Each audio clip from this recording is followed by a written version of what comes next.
You're listening to the Embrace Family Recovery Podcast, a place for real conversations with people who love someone with the disease of addiction.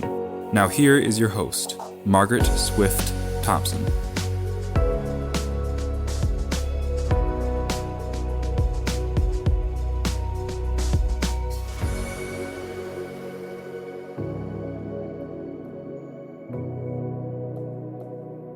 Welcome back. During the last episode, we left off with Mazz being in hospital after having to be placed in a coma due to severe alcohol withdrawal. Today, Dayna and Mazz share the brutal honesty of the scary depths Mazz's disease took him, while Dayna speaks of her determination to fight for herself and them, even when it felt daunting. Let's get back to this couple, Dayna and Mazz. The Embrace Family Recovery Podcast.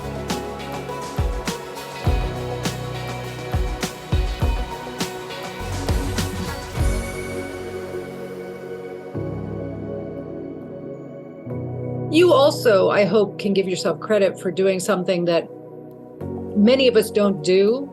And if we do, it's often kicking and screaming. We're not really, woohoo, let's go do this work because of the person that I love who's an addict, right? It's usually focused on them still, especially in the crisis point of his medical situation, though you had this unlimited time where he was cared for, potentially protected to the best of his ability. Yep. And I cannot imagine how terrifying that 5.5 day period must have been. I'm sure it was hard before that even, but that level of unknowing of how Mazz would survive and come out of it. Yeah, I do think it's also important to point out I had so much in my favor. So I didn't have my own addictions to deal with. Correct. We were already empty nesters by this point. So I wasn't managing toddlers, preschoolers, school schedules, those kinds of things. I have an extremely flexible job. So I went back to my team when Mazz went into the hospital and I said, I guess I'm married to an alcoholic and I will be in the hospital. So, text me, I'll be working, but I don't know what this is going to look like. Everybody just hang with me. Mm-hmm. And so I had so many resources and so much freedom that so many people do not have, that I could selfishly go all the way inside because I could. Mm-hmm. And that is a gift that many, many people do not have.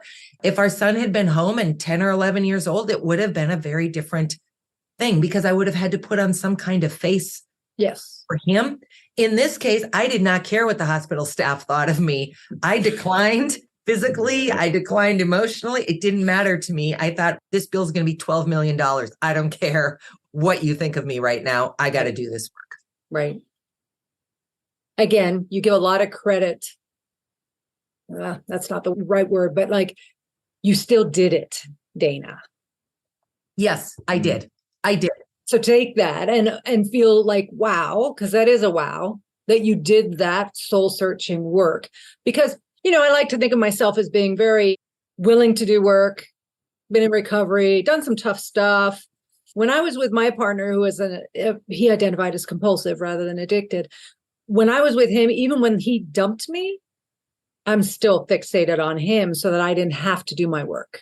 Yeah. Right. So you get to own that even though Mazz is laying there and the circumstances are dire, you were able to somehow take the gift of that time, put a boundary up with work and do some self-reflection. That is a characteristic of you that is impressive that I hope you can take for yourself. All right. I will take it. Thank you. And I will say, if you were to read that journal, you would go, oh, she's mostly mad at him. I mean, it's like, oh, let's be clear. It wasn't like, and here's another area I could get better at. I had a lot of anger to work through before I sort of reached this new, sort of Zen place. And to say that I was Zen then or now is a gross overstatement of the word. But I also think that speaks to the truth of the work. And Mazz, we're coming to you because I do want to get some input from you on this, that we have to do almost a clearinghouse of the wreckage to get to where we are. Mm-hmm. And you weren't focused on him. It was an ideal time to just, I call it vomit on the paper, all the ugliest of stuff. Yep. Wouldn't hurt him, wasn't hurting you. Yes. And gave you some space from that intensity to be there for Mazz in a different way when he woke up. Yes, absolutely. I could not have set my anger aside long enough to have the really, really dear and precious memory to me of when he finally did come back to the present. And I said to him, do you know who I am? Because he hadn't known the day before. And he said, yes. And I said, who am I? And he said, well, you're Dayna Del Val. And I said, who am I to you? And he said, you're my wife. Mm-hmm. And I just, I couldn't have appreciated the beauty of that if I had only been consumed with fury. Yes. So it was a present. It was. It was a real gift to both of you. So Mazz, you're the gentleman on the bed, right? You're the one whose disease took you to a depth where you were physically compromised significantly. You nearly died. Mm-hmm. Dumb question. Ever in your script of your life, when you were taking the one drink, did you ever think that you would get to the point that it would take you to that place? Absolutely not. I never thought about it. Even when I knew there was something wrong with me and I was ignoring it, another part of me was thinking, well, it's not too bad. You're not doing anything wrong because you're not. Right. Everything's working. Well, not everything. Nothing was working, but I thought everything was working. Right. So that denial kept it from ever being as bad as it really was.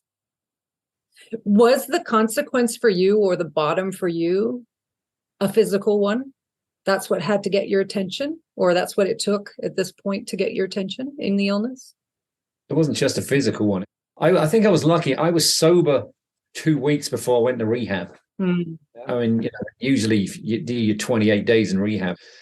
They split it into time sections. The first third of it is getting you sober. The second third of it is, all right, you're sober. How are you thinking? And the last third of it is, this is what you need to do if you want to stay sober.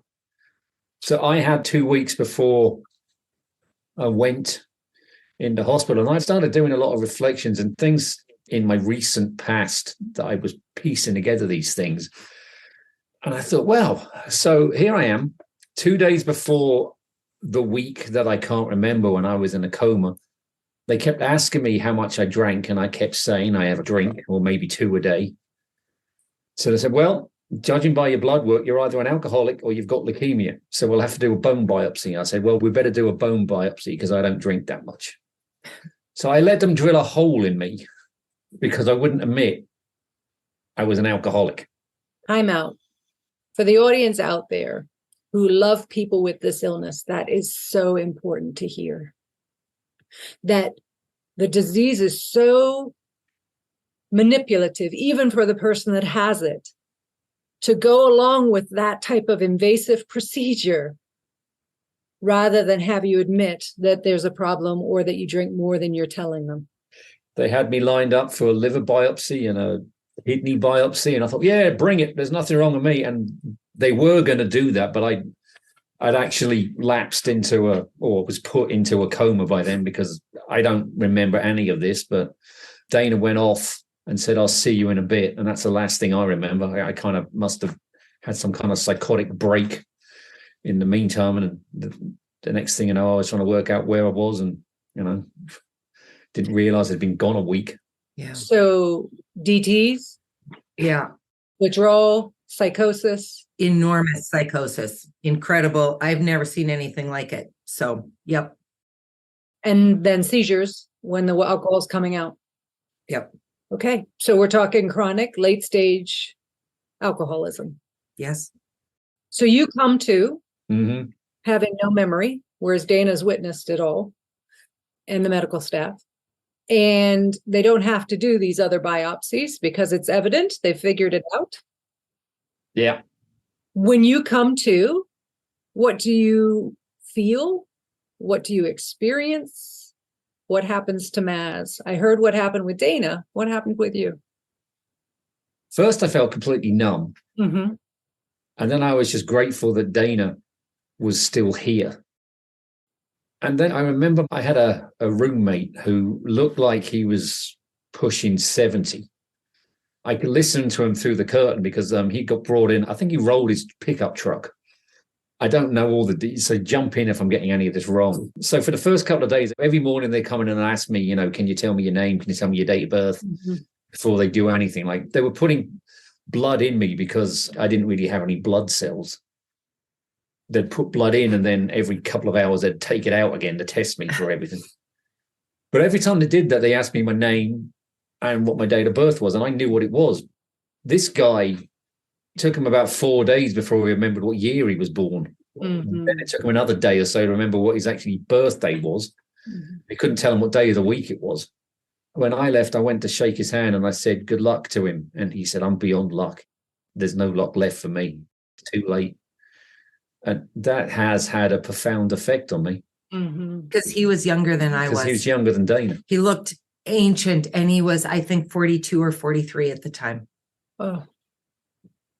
Yeah. So the impact was there by the grace of a higher power go I?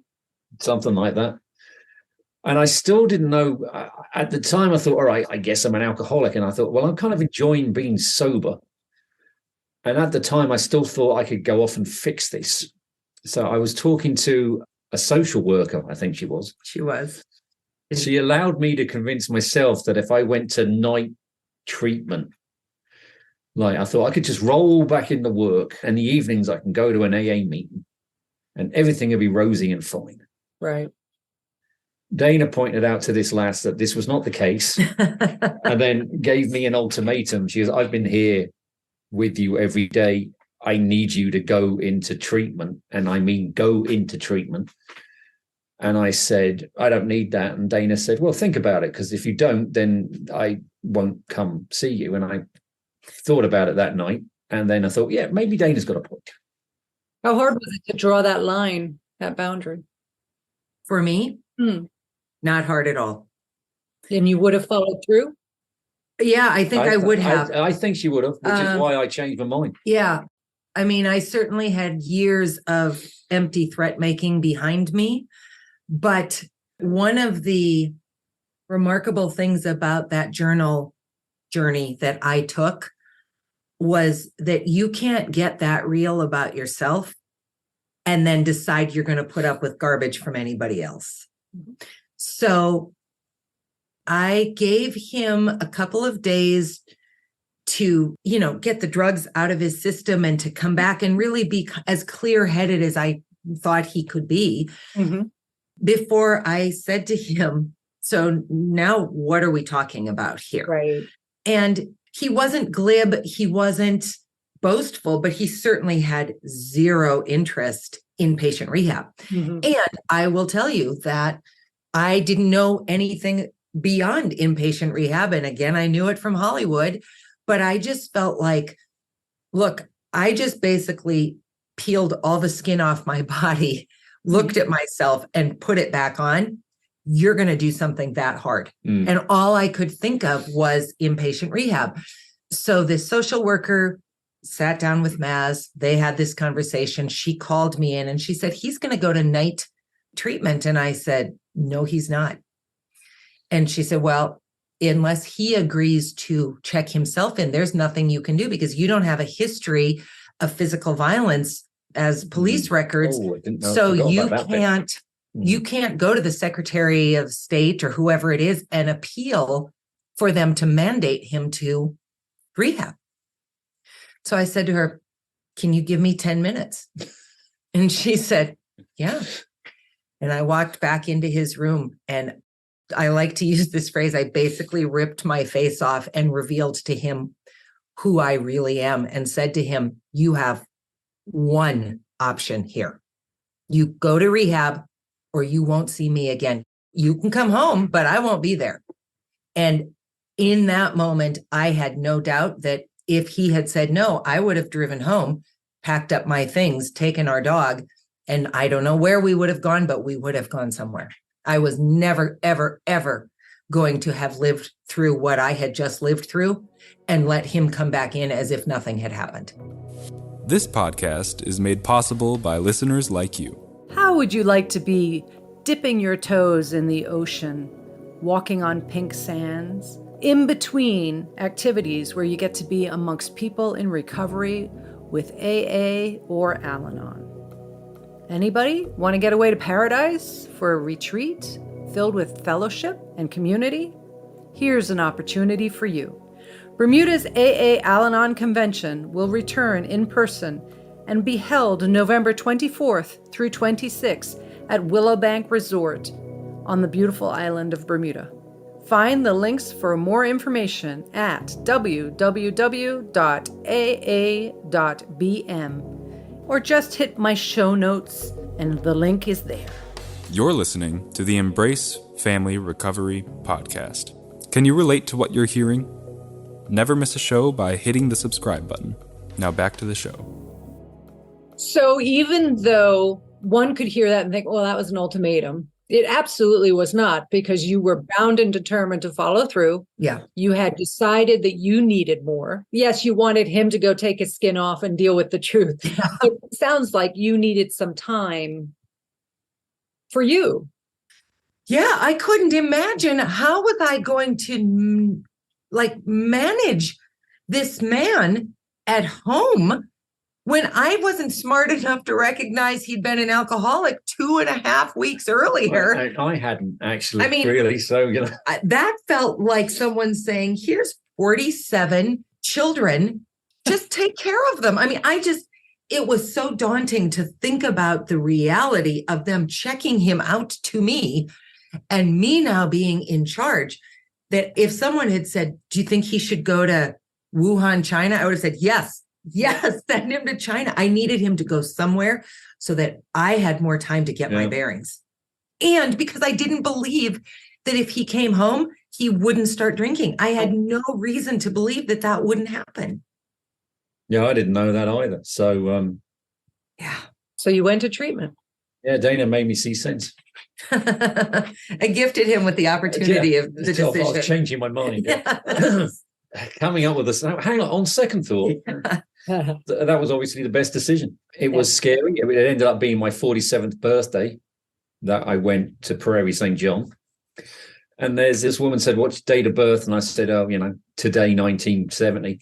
And I said to her, well, great way to be 47. And she looked at me and said, just think what 48's going to bring. And I thought,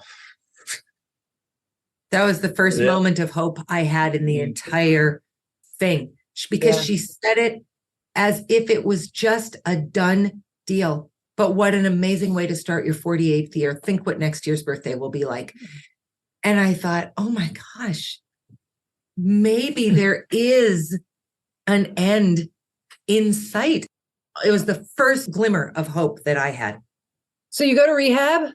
You commit to the time. You went in 2 weeks sober, which you see as a gift because you were able to dive into the meat of recovery. Well, I thought I did. I was still convinced I could still fix myself. And then I was getting a bit depressed because all I wanted to do was go home. So I got given this assignment and I did what I yell at my students for doing. I just thought, I'm not doing this. So my counselor, Joanne, bless her, screamed at me, and she had a hidden surprise for me because I've been there, a week, maybe? 10 days, probably. So my little surprise was Dayna was the first of the invited guests because everyone in the group had a significant other come in, and Dayna met everyone. And I got in trouble with Joanne. So Joanne had a word with Dayna and I about what I hadn't done because I was being a spoiled brat. So Dayna and I had this very long conversation in her car in the parking lot, and I came in after getting offered my biscuits on a plate. Joanne ripped me a new one. I went back to my room that night and did my assignment, and that was my turning point. It took me even that long to realize there is actually something wrong with me, and I really need to start listening. How about I need to accept help? And that. So what I hear is your self-will, maybe your Irish stock, makes you a stubborn so-and-so. Thank you. That's a good way of putting it. Yeah. And your disease doesn't mind adding to that character flaw. I look at my years working with clients in treatment, you would have been one of my favorites, because the reality is the person in there we know is not the presentation of this person behaving badly. It's the disease manifesting in a man who's incredibly raw and uncomfortable, who's missing his partner and his environment he drank in, doesn't know what the future holds, doesn't know how to do life sober, and oh crap, no, not sure I'm signing up for this. You needed another reality check of the alternative. And I got it. And even Miss Joanne says to me, that when I was leaving, she said, I want to talk about my favorite day with you. And I said, oh, you mean the one where I got double tagged? She went, it worked. And yes, it did. And thank you very much. She even said, I could tell the next day there was something different about it. I always say the disease is the most formidable opponent I've ever gone up against. And if I see it that way, then by God, I have to be willing to get in the ring too. And I'm not getting in the ring to beat you as a human up, but I will tackle the disease if I have to. And not everybody has that approach or style, but that is what I believe those two did to you that day. They stood up to your disease. They called it out on itself. And yes, it's in you. And yes, it's hard. And you could have easily been like, no, I'm not going there. But there was something that it hooked in you, the you that wanted to be well, that gave you permission to keep going. Yeah, that sums it up really beautifully. And I think that was my anger at him that day. So I'm in this woman, Joanne's office, and he gets called in. He doesn't know I'm there. It's obviously a hard surprise. I don't really know what I'm walking into. She says to him, where's your assignment? He says, well, I couldn't do it. I had to mop last night. And she says, no, you had time. Yeah. And he's got all these excuses. And it's so hard to sit there and watch my 47-year-old husband be treated like a really naughty 9-year-old. And he's making all these dumb excuses and it's embarrassing. And I'm just getting more and more angry. And she finally says to him, you're a liar. You're excused. And he said, what? And she said, you're excused. And he got up and walked out. And I watched him walk out and I looked back at her. And she said some things to me and, whatever. And then I was walking back to my car. And this is when we had this big conversation in my car where I again ripped my face off. And what was so infuriating to me was I felt like I was fighting. I was throwing every punch I had ever thought about throwing at this thing. And he was too cool for school. Like, what the hell? Get it together. Fight the fight or get out of my way, because now I'm geared up. I'm not backing down now. And I would never say I'm the reason that Mazz turned a corner. But I do believe that he saw in me, for the first time ever, a conviction of I will not go back. And it either scared him into getting around that corner, or it made him believe that he could go around the corner, because I'll just say it, you better believe you want me in your corner if you've got to fight, because I'll throw the first punch every single time. I don't care who it's going to land on. I think that empowered him to decide he could fight too. Mazz, you'd agree? Yeah, and from that day onwards, being in an AA is very sad. It's stressful. It's lonely. It's an assault on your senses because, I wasn't the youngest person in there, and I also wasn't the oldest person in there. And the more AA groups I went to, the more when you talk to different people and you hear their story, I felt a bit more of ashamed, because I just listened to some of these people and I think, Jesus, your life is a freaking mess. And then I felt bad.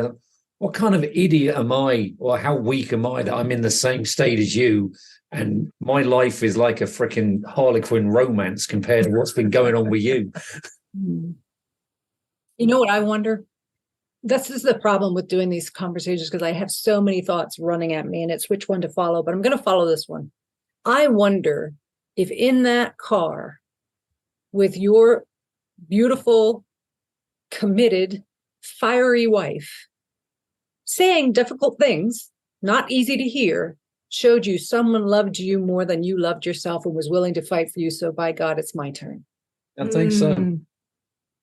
Because I still didn't get that. I think until that point, I decided that it was still why these very nice people wasting their time on an idiot like me. Right. What a great story for the disease to keep you stuck under. Yeah. And that was the moment I thought, you know what it is, get busy living or get busy dying. That's when it finally made sense. Right. And she was willing to get busy living next to you. Yeah. Then everything changed after that. In fact, a couple of weeks later, when Joanne called me into my office, and I thought, no, what have I done? I've been trying to do everything right. She said, so how would you like to go home tonight and come back during the day and then be free to go home at 3:30? And I immediately went, yes. And then I thought, oh, let's check with Dayna. So she looked at me. I still think that was my final test, because she looked at me and nodded knowingly, going, yes, let's check with Dayna. So I was actually quite worried. But when I heard Dayna on the other side of the phone going, oh, absolutely, I can be there to pick him up, that was a shed a tear moment there. Actually, because I thought, I've done something right. Dayna's going to let me come home. At the end of all of this, you never did anything wrong. You had an illness that created ugly, damaging character changes that hurt you and the people that loved you. Yeah. Still the hardest thing, I think, to get our head around when we're living in it. I think this is the best version of me, and I think the version Dayna originally met. By far the best version. By far. Well, you've said the same about yourself. Yeah, absolutely. AA is different for everyone. It was tragedy for me. I mean, there is tragedy in AA and rehab. Is some of the people in the group I was in aren't with us anymore. Right. Way younger, way older, couldn't pull it together. There's a woman there who knew what to say, everything. She was giving me advice, and I actually took some of her advice. So the 2 days before I graduated, she got kicked out. Somehow she managed to get hold of some drink, and then someone saw her panhandling by the YMCA. Yeah. The guy who was Quinn's age telling me everything. He actually said to me, you finally got it. I actually now believe what you're saying. The day before we were both supposed to leave, he got caught with drugs. So it's just a grip that gets you. It is. Even in rehab, if you're willing, you can find someone to get you something in there. You can get it. Which is why rehab, in my opinion, works when people are given the dignity to make the decision, because we can't lock them away from life, everything, right? Right. If someone's disease is going to take them out the door, it's going to take them out the door. We can definitely intervene, and we do. We can offer peer intervention, staff intervention, family intervention, all of it. But if the person's disease has them, we go to Al-Anon to cope with the reality of this disease killing far too many people. And why do some make it and some don't? And if I get stuck in that, I'm in trouble. Mm-hmm. I understood the monthly coins. Quinn made me a display case for mine. So I had to rejig it when I got my 5-year coin. But, the stories you hear, you get your 1-year coin, and then you hear the stories of how many people got their 1-year chip and then went out to celebrate, going, surely I can have a drink now because I've been sober a year. And, 98% of them, end up in a psychiatric unit or dead. Or jail. Yeah. And then they say the worst year is between 1 and 2. And then that's why someone said to me, why? That's why we have 18-month coins, because that's the most dangerous year. I think that, as we said, a formidable opponent. But in that same vein of the front window versus the rear view, we've got to have balance.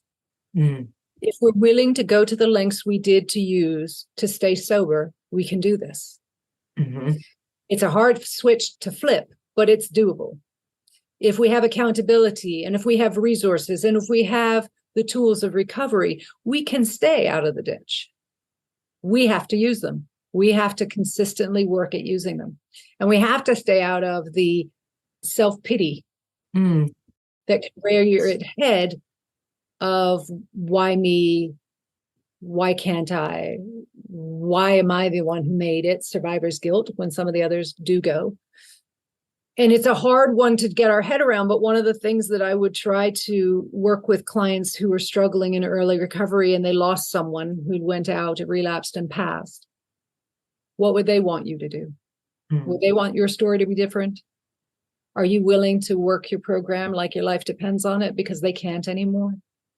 Which feels selfish and horrible, but we've got to find a way, despite that, to be well, because we deserve it just like they deserved it, but for whatever reason, they didn't get to have it. Yeah. I mean, there's loads of facets to this. When we were doing Daily Dose, we talked to one of our state senators who's in North Dakota. We're trying to revamp the state hospital.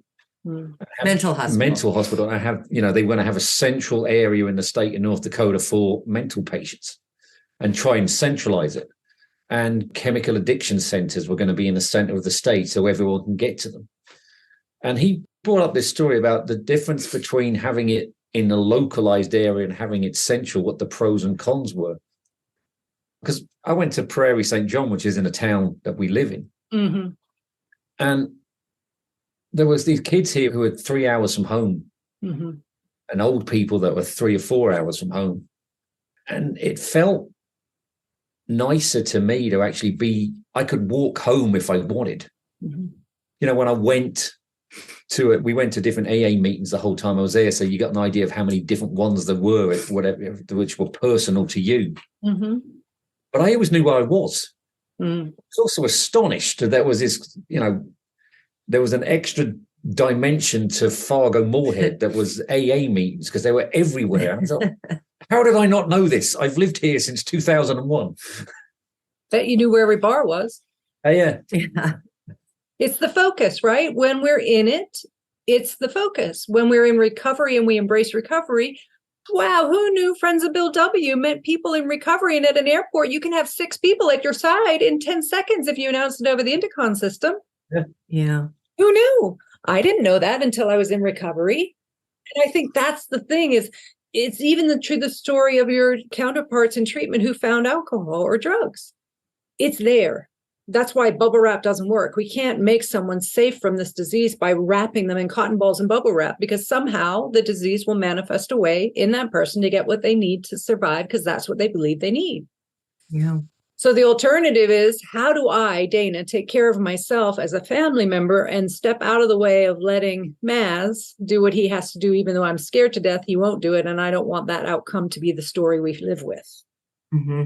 So how'd you do it, Dayna? How did you end up going through that intensity, doing your own work, seeing him in rehab, being a part of that, but continuing to focus on you and let him have his journey?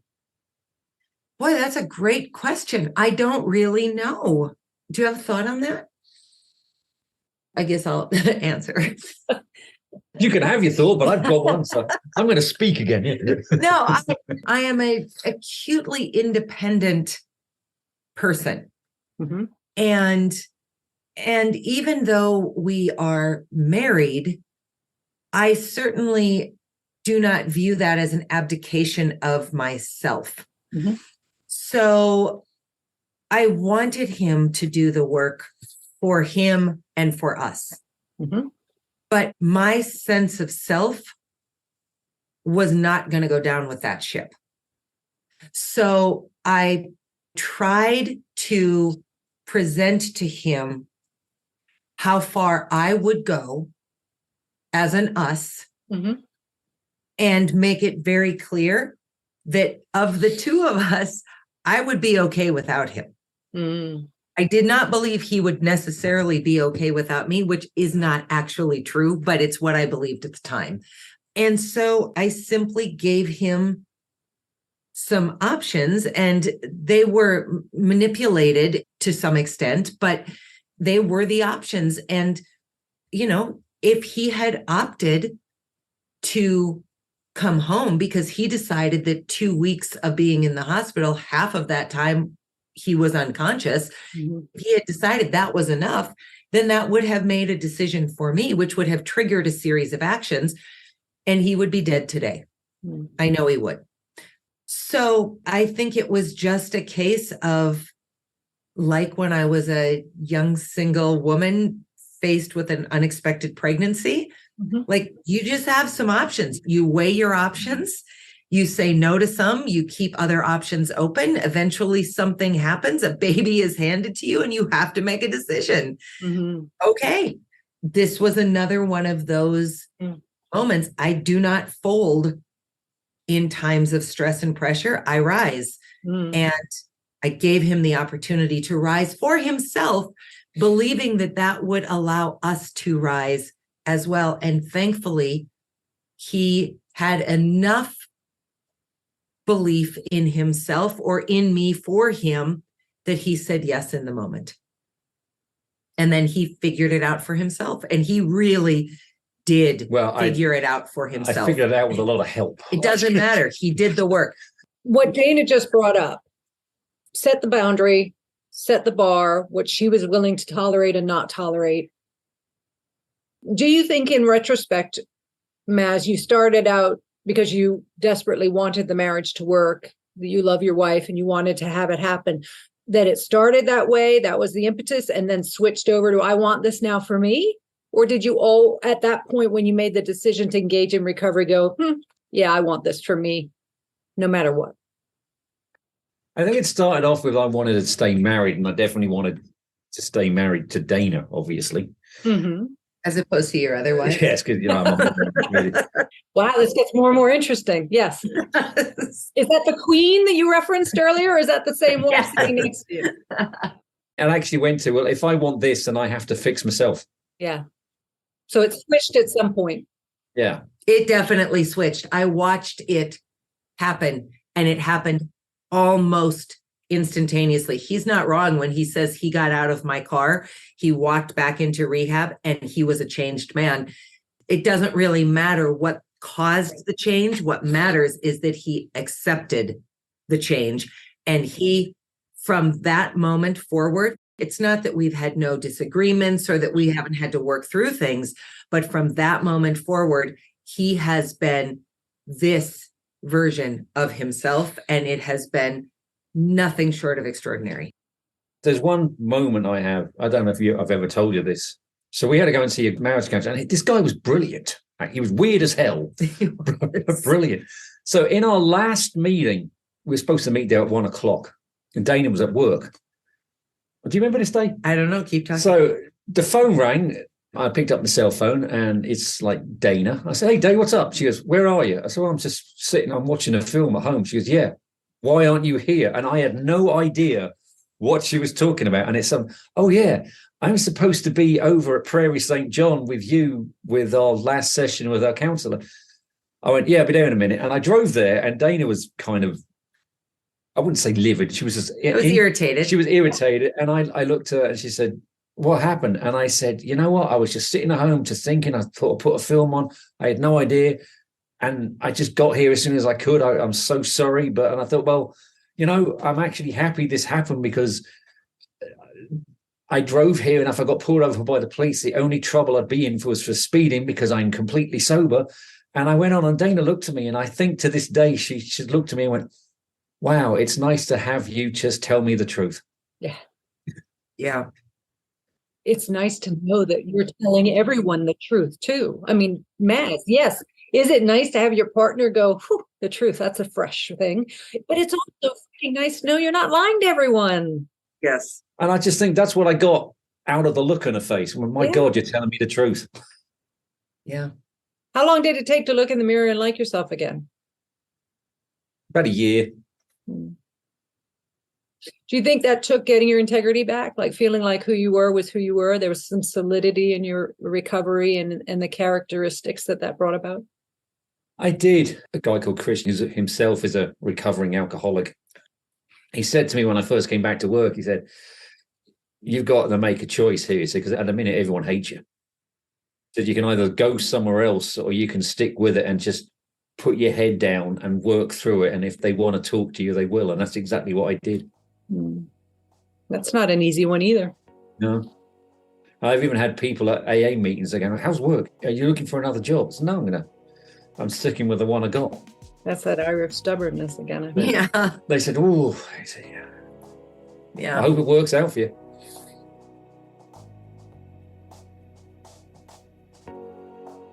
Recovery journeys are filled with many ups and downs for each person in the family system. I so appreciate Mazz and Dayna's willingness to share the added challenges when doing this in a partnership.